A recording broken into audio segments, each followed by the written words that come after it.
Hi everyone, this is Darren here, and today I'm going to teach you more about factorization. In this video, I'm going to cover a very basic form of factorization, which will be factorizing by extracting the common factors. So without further ado, here's my first example. Suppose we have 3x minus 15y. In factorization, we are to do as such. We have to look at both the terms, or if there are many terms, then we have to look at all the terms, and you have to see that what is something that is common for between these two terms that both of them can be divided by. So in this case, you see 3x and 15y, both of them can be divided by 3. So therefore, we just have to simply pull out the 3 and write it as such. So factorization is actually a form of reverse expansion, because sometimes if we were asked to expand this, we would get this, right? Recall in the expansion videos, I taught you how to expand. So 3x, the 3 will times the x, and the 3 will times the minus 5y, giving us 3x minus 15y.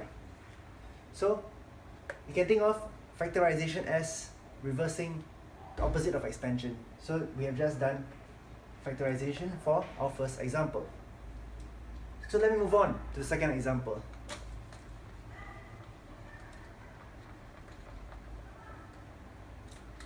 Suppose, we have minus fg minus 3f. Okay, so again, we're going to look, what is something that both these terms can be divided by that is common? So you see that f is common to both, and both of them have a negative sign. So actually, we can just pull out a negative f from both sides. So therefore, this will give us equals to minus f g plus 3, right? Again, we can check whether we have factorized correctly. We can expand this. So I'm going to times this, giving us minus fg, correct? And this times this, giving us minus 3f. So we have factorized correctly once again. Okay, let's move on to the third example. Slightly more difficult now. I'm going to add in more terms. Rather than 2 terms, I'm going to add 3 terms. Let's see whether we can carry on our understanding from 2 terms over to 3 terms. So we have p cubed plus p square times z plus p square q square. Okay, so now again, maybe this one is quite simple actually, because if you observe it, we can see that all of them have p, and specifically all of them have p square, because p cubed is p square times p. So therefore, I can just pull out p square from all 3 terms. So I will do as such. So this is going to be p square times p plus z plus q square. So therefore, this is the factorization process, and then now we can of course check again once again. So p square times p giving us p cubed, p square times z giving us p square z, p square times q square giving us p square q square. So it's good to actually check, especially when you're doing it the first few times, so that you really learn the basics properly, and then after that, when you move on to the more difficult sums, you won't have to spend so much time and like, my understanding was wrong earlier, now I have to go back to basics again. So try to, when you're doing the first few examples, always check your answers and make sure you're getting them right. Okay, so now I'll move on to the fourth example. Let's say we have as such 3ab minus 9a plus 12ab square. So in this one, slightly more tricky. Why I say so? Because yes, there's again 2 unknowns, but now we also have to realize one thing, is that all 3 of them can be divided by 3, and all 3 of them have a. So therefore, I'm not going to pull out 3, I'm not going to pull out a, but I'm going to pull out 3a together. So as such, I'll do 3a bracket b minus 3 plus 4b squared. So this is actually more tricky because you have to do things like 9a divided by 3a in your head and 12ab squared divided by 3a. So okay, now we're going to check 3a times this whole chunk. Will we get back to the original? So 3a times b giving us 3ab. Okay, this is simple.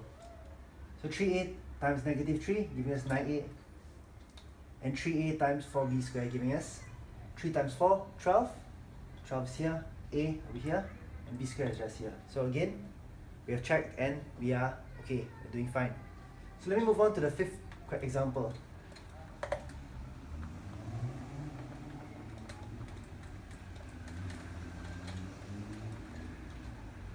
Okay, so the fifth example, we have 11 p squared plus 11 p cubed minus 22 ps. Okay, great. So this is our fifth example. So yes, I think some of you might have noticed that all of them can be divided by 11. So 22 can be divided by 11. Of course, 11 can be divided by 11. So then what? Yes, there is a p in all three of them because p cubed has 3 p's and p squared has 2 p's. So therefore, I can just divide each of them by 11p. So I can do as such, 11p, and this will give me just p plus p squared minus 2s. Okay? So this, again, is possibly our final answer, so we have to check. So 11p times p giving us 11p squared. 11p times p squared giving us 11p cubed. 11p times 2s, negative 2s. So 11 times 2 giving us negative 22. Yes, because negative 2, right? So this is fine. So p and s, yes, getting ps. Okay, so on to our last example. I hope you're still with me and it's not too confusing. I don't think it's that confusing yet because this is still the basics. So I hope that you are following along well.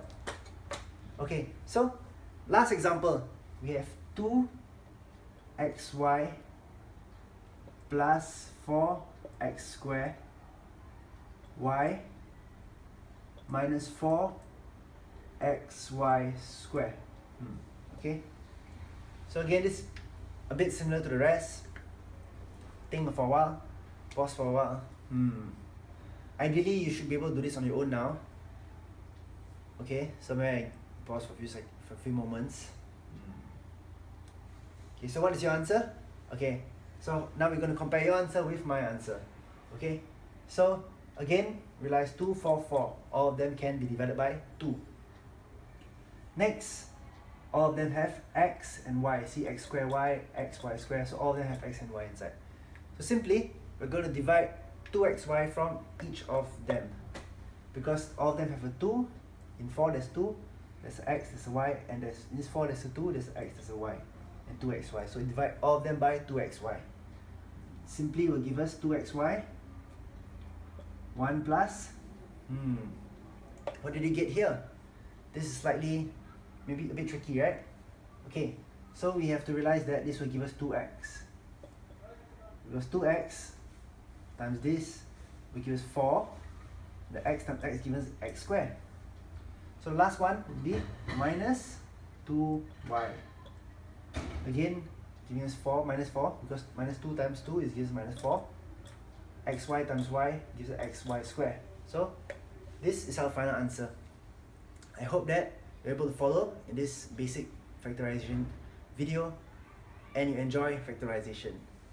Okay, because there is going to be lots of factorization to come in the next few years in the O-level syllabus, or the equivalent if you are in overseas.